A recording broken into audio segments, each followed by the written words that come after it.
કરી ભૂત શુદ્ધિ કરવાથી આપણા શરીરમાંથી પાપ બધું નષ્ટ પામે છે. પાપ પુરુષ નાશ માટે શોષણ માટે આ વિધિ કરી, કારણ કે ત્યાર પછી જ આપણને આ મહાપૂજાનો અધિકાર મળે છે. ચલો અથ પ્રાણ પ્રતિષ્ઠા મંત્રમ. બે હાથ જોડી રાખો, 2 મિનિટ બે હાથ જોડી રાખવાના. અને તમારી પાસે જે મૂર્તિ તમારા બધાને સોંપાઈ છે, તમારા મહારાજ છે, તમારા માતાજી છે, સામે સર્પ છે, તો એ બધાનું ધ્યાન ધરવાનું. 3 મૂર્તિ આપણે મહત્વના એ 3ની મહાપૂજા આપણે કરીએ છીએ, તો એનું ધ્યાન ધરી દેવાનું. પ્રથમ પહેલા માતાજીનું ધ્યાન ધરી દેવાનું, માતાજીની પ્રાર્થના, માતાજીની વંદના કરી દેવાની.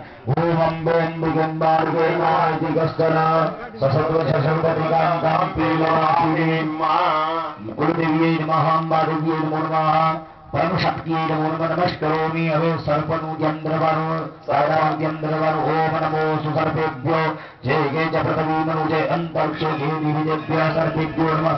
સર્પરાજાય નમો નમઃ નમસ્કારાર નમસ્કરોમિ.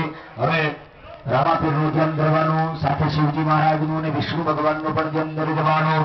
શંખ ચક્ર સકીર્ત કુંડલ સપિતવાસર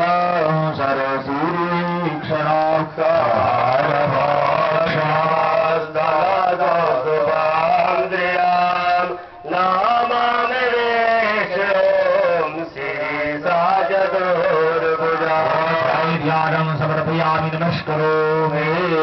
આત્મા ચોખ્ખા રાખવાના. પ્રતિષ્ઠાપન કે તમે આ મૂર્તિની અંદર વાસ કરો, આ મૂર્તિની અંદર પ્રાણ આવે એવો ભાવ કરી દેવાનો. ઓમ આમ રીમ ક્રમ યમ બ્રહ્મ લમ વમ વમ શમ સો ઓમ આસા મૂર્તિ નામ પ્રાણા પ્રાણા ઉપર પધરાવી દો ચોખા.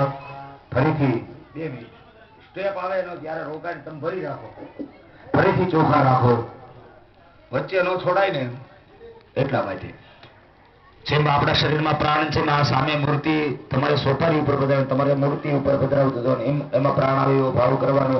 ઓમ આમ રીમ ક્રોમ યમ બ્રહ્મ લમ વમ વમ સોહમ આસામ મૂર્તિનામ સર્વમૂર્તિનામ કુળદેવી મૂર્તિનામ રામાપીર મૂર્તિનામ જીવ ઇહ સ્થિત.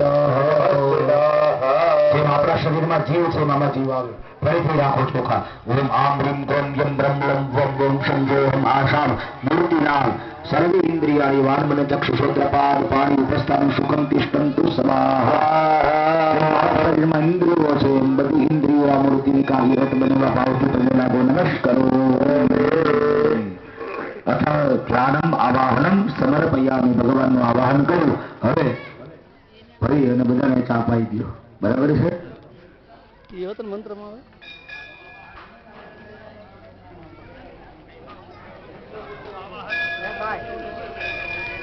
હું તો થોડુંક બાકી.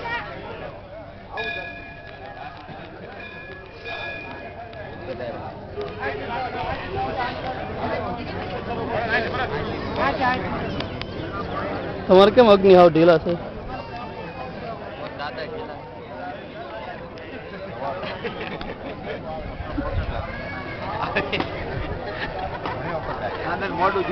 દાદા આ બધું જોવો ભાન દાદા, આમ જોવો વાહો આવે. એના દાદા છે? હા બધા મને કે દાદા ભાન દાદા નામ લીધા તમે.